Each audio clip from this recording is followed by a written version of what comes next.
সার্জিস আমাদের যে WhatsApp group ছিল সেই হোয়াটসঅ্যাপ গ্রুপের মধ্যে বলে যে এক দফা কার প্রেসক্রিপশনে বাস্তবায়িত হচ্ছে। আমি এক দফা মানি না, আমি সরকারি চাকরি করব। মনে আছে ডিবির হেফাজতে যে 6 সমন্বয়ক ছিল, সেই 6 সমন্বয়কের একজনই কিন্তু আপনার বিরুদ্ধে সাক্ষ্য দিয়েছে এবং তার পরিপূর্ণ প্রমাণ কিন্তু আমার কাছে আছে। আসসালামু আলাইকুম, আমি মোহাম্মদ মেহেদি হাসান মুন্না, বৈষম্যবিরোধী ছাত্র আন্দোলনের প্রথম 65 জনের কমিটি এবং পরবর্তী 158 জনের কমিটিতে কেন্দ্রীয় সহ সমন্বয়ক ছিলাম। আজকে একটা খুবই গুরুত্বপূর্ণ বিষয় নিয়ে আমি কথা বলাটা খুবই গুরুত্বপূর্ণ মনে করছি, এই জন্য যে এতদিন আমি চিন্তা করতাম যে গণঅভ্যুত্থান নিয়ে জনগণের যে আকাঙ্ক্ষা, সেই আকাঙ্ক্ষা নষ্ট হয়ে যাবে যদি আমি এসব বিষয় নিয়ে কথা বলি। কিন্তু সময় এমন একটি জায়গায় আমাদেরকে নিয়ে এসেছে যে সেই বিষয়গুলো নিয়ে কথা না বললেই নয়। আমি আজকে আপনাদের একজন গাদ্দারের সাথে পরিচয় করিয়ে দিচ্ছি। আমি প্রথমে কিছু ঘটনা বলি।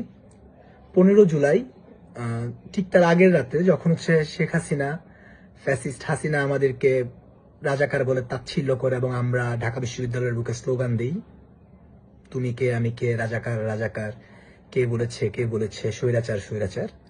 ঠিক তার পরের দিন ছাত্রলীগ রাজু ভাস্কর্য একটি প্রোগ্রামের ডাক দেয় এবং আমরাও একটি প্রোগ্রামের ডাক দেই এবং সেই লক্ষ্যে আমরা হলপাড়ায় গিয়ে কোটা আন্দোলনে যারা আগ্রহী প্রত্যেক দিনের মতো আমরা মাইকিং নিয়ে তাদের সাথে যাই এবং তাদের কাছে গিয়ে তাদেরকে নিয়ে আসার চেষ্টা করি।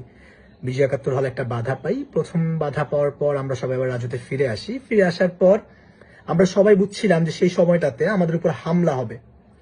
সেই জিনিসটা মাথায় রেখে আমরা যারা একটু শক্ত সামর্থ্য ছিলাম সেই হিসেব করে আমরা হলপাড়ায় যাই যে আমাদের যে ভাইরা আন্দোলনে আসতে চাচ্ছে কিন্তু ছাত্রলীগ তাদেরকে আন্দোলনে আসতে দিচ্ছে না, তাদেরকে নিয়ে আসার জন্য।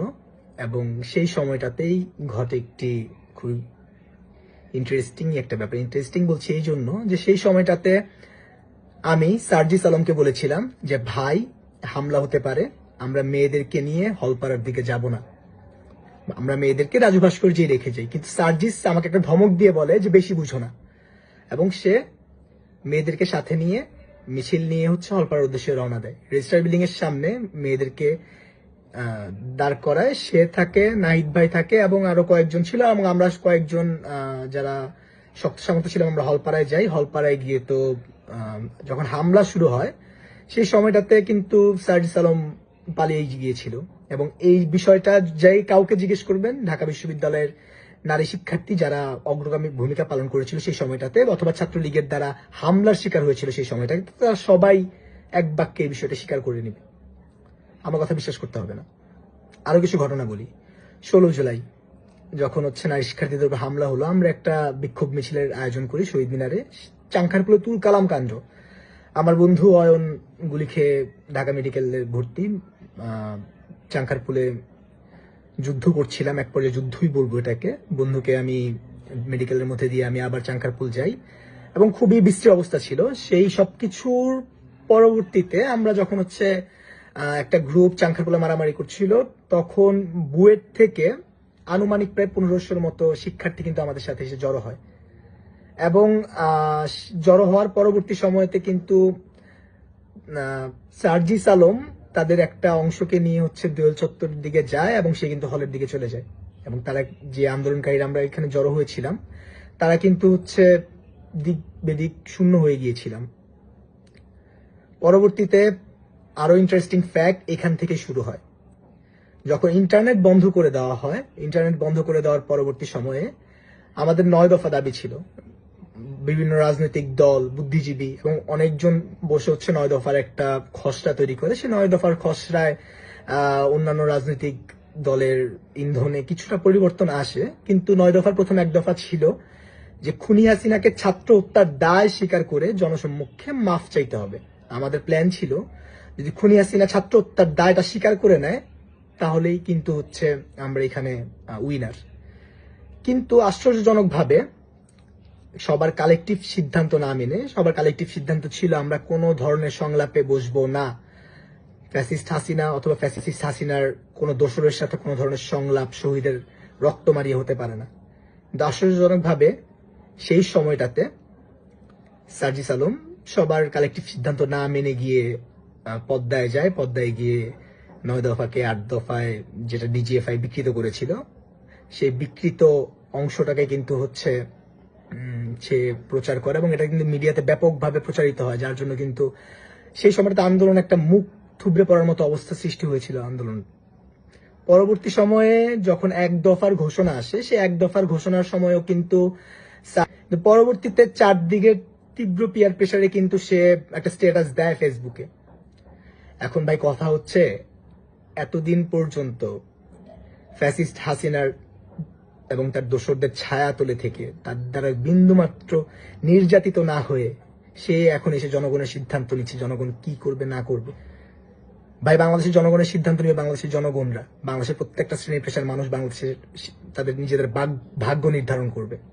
সে ভাগ্য নির্ধারণ করে দেওয়ার ইখতিয়ার নির্বাচিত প্রতিনিধি ছাড়া আর কারণ নাই বলে আমি মনে করতেছি। কারণ নির্বাচিত প্রতিনিধির এই মুহূর্তে যে অবস্থানটা, এই মুহূর্তে যদি কেউ চিন্তা করে যে ফ্যাসিস্ট হাসিনার আমলে যা যা ঘটেছিল সেই ঘটনার পুনরাবৃত্তি তারা করবে, তাদের কিন্তু কোনো অস্তিত্ব বাংলাদেশের বুকে থাকবে না। এই মুহূর্তে নির্বাচন এবং নির্বাচনের সাথে গুরুত্বপূর্ণ একটা আলাপ হচ্ছে যে রাজনৈতিক দলগুলো কি সংস্কারের কথা বলছে কি বলছে না, তারা কি জনগণের ম্যান্ডেট নিয়ে ক্ষমতায় আসতে চাচ্ছে কি চাচ্ছে না। এই সব কিছুর পাশ কাটিয়ে কিংস পার্টি গঠন করে ভাই ব্রাদারদের লবিং খাটিয়ে বিভিন্ন কর্পোরেট কোম্পানির সাথে ডিলিংস, তারপর মন্ত্রণালয় তদবির বাণিজ্য সহ ইত্যাদি ইত্যাদি অনেক কিছুর কারণে যদি কেউ মনে করেন যে নির্বাচনকে ত্বরান্বিত করতে তারা চাচ্ছে, তাহলে তারাও কিন্তু জনগণ দ্বারাই বিতাড়িত হবে।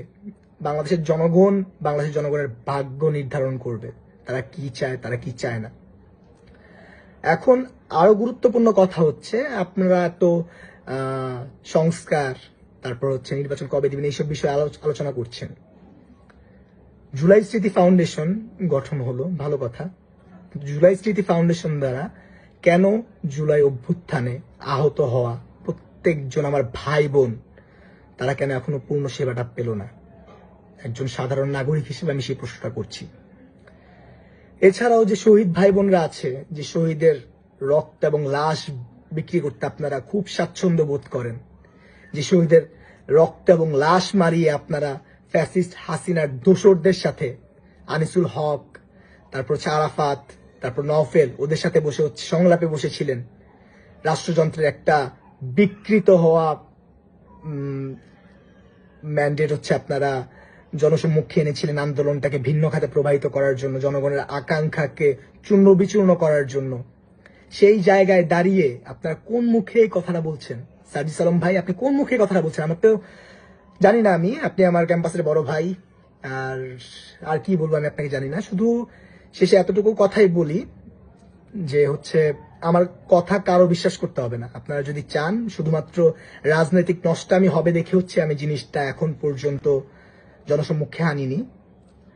মনে আছে ডিবির হেফাজতে যে 6 সমন্বয়ক ছিল, সেই 6 সমন্বয়কের একজনই কিন্তু আপনার বিরুদ্ধে সাক্ষ্য দিয়েছে এবং তার পরিপূর্ণ প্রমাণ কিন্তু আমার কাছে আছে।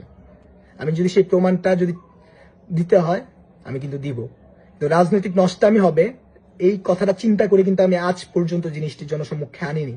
রাজনৈতিক শিষ্টাচার বজায় রাখার জন্য যাতে হচ্ছে জনগণের আকাঙ্ক্ষা বাস্তবায়িত হয় সেই বিষয়টার কথা কিন্তু আমি চিন্তা করেই কিন্তু হচ্ছে আমি একটা সুস্থ ধারার রাজনৈতিক পরিবেশ বাংলাদেশে বিনির্মাণ করার স্বপ্ন আমি দেখছি। যাই হোক, পরিশেষে একটা কথাই বলি, জুলাইয়ের 4 তারিখের কথা নিশ্চয়ই আপনার মনে আছে, যেদিন ছাত্রলীগের কতিপয় দোসর আপনাকে হল থেকে বের করে দেওয়ার চেষ্টা করছিল, সেদিন কিন্তু আপনার পক্ষে স্লোগানটা নিয়ে আমি গিয়েছিলাম আপনার হলের সামনে। আমি ভিডিও শেষে সেই ক্লিপটা অ্যাড করে দিচ্ছি। ধন্যবাদ। আল্লাহ হাফেজ।